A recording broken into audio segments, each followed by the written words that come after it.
Historical Romance, Place of Thunder, written by Kathleen Hope, narrated by Theresa Stevens.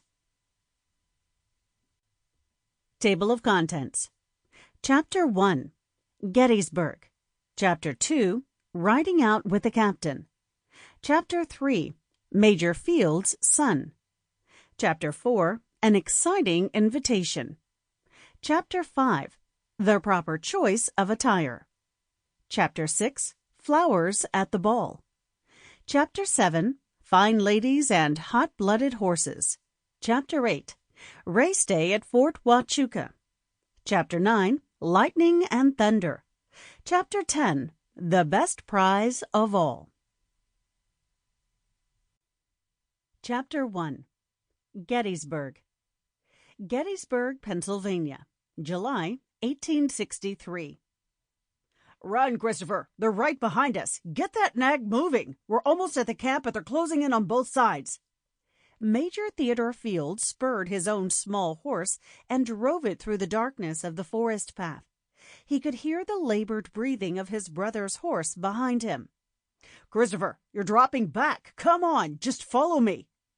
I can't, called his brother.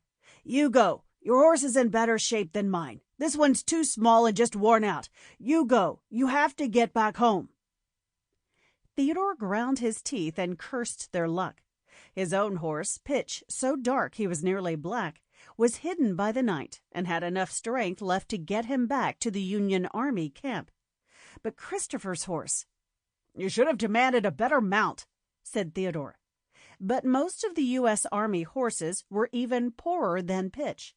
Most were like Cracker, the weedy little cream-colored scrub his brother rode now, and hardly worth the hay it took to feed them. Cracker was so pale in color that you could see him in a coal mine at midnight.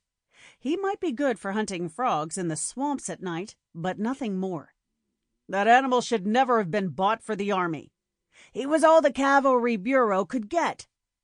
Theodore ground his teeth again at the mention of the Cavalry Bureau. Worthless scoundrels, all of them, pocketing the money they were given to buy decent horses and keeping the best animals for their friends.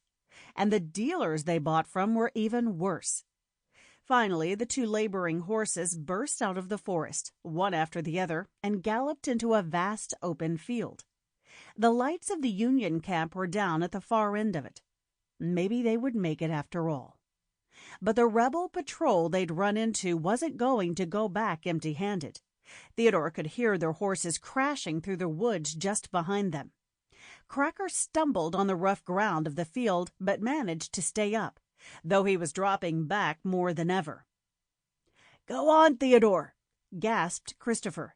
"Get word to our parents. Someone has to be there for them. Go on." "No, Christopher, I won't leave you. I won't—" The little pale horse stumbled and staggered and somersaulted to the ground. Theodore struggled to turn Pitch, but even as he did, the shots from the Confederate soldiers pursuing them rang out. He could see the muzzle flash of their pistols in the dark woods. "Right here. The horse went down. He's ours, boys." Theodore pulled his pistol and aimed behind him, but the terrified Pitch fought him hard and tried to run back towards the distant camp instead. "Christopher," he shouted, forcing his horse around just as another shot rang out. The last thing Theodore saw was a Confederate soldier standing over his brother and shooting at point-blank range.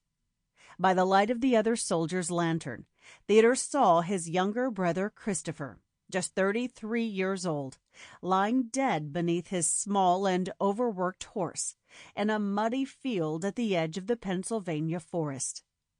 Christopher would never again go home to the wife and two young children who waited for him. Near Fort Huachuca, Arizona Territory, July 1885.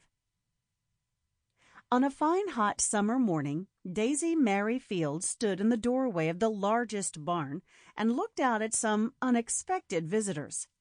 There were 3 cavalry officers on small gray horses turning off of the main road and guiding their horses through the gates of Thunder Ranch. Quickly, Daisy stepped back before they spotted her, and then Sample complete. Ready to continue?